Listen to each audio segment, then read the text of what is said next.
The true definition of a submissive wife. The word submissive is like a can of worms that, once opened, tends to wriggle in all sorts of controversial directions.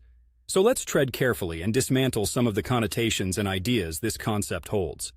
First, the notion of a submissive wife is deeply rooted in cultural and religious texts, and for many, it's a throwback to a bygone era where gender roles were rigidly defined and often unbalanced. It carries a lot of historical baggage and implies a power dynamic that many today find unhealthy or outdated. The classical definition harks back to the idea that a wife should be compliant and yielding to her husband's authority. That's the textbook definition that might spring to mind. A woman who does not assert her wants or needs and prioritizes her husband's above her own at all times.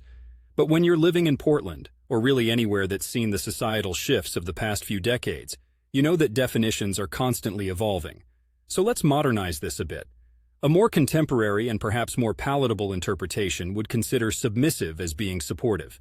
This doesn't mean the wife has no say or that her opinions are secondary.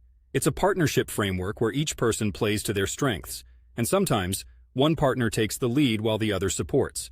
It's a dynamic that should be fluid and consensual, respecting the desires and limits of both individuals involved. To complicate things, some couples intentionally adopt more traditional roles because it suits them personally.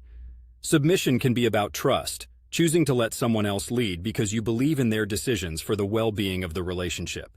It's a nuanced concept with different strokes for different folks. The key word here is consent.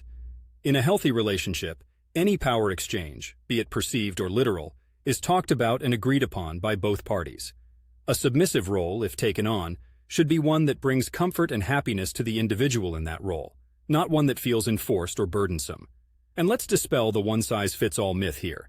A relationship in Portland, for instance, could have a completely different dynamic than one in a small town in Texas, and that's okay.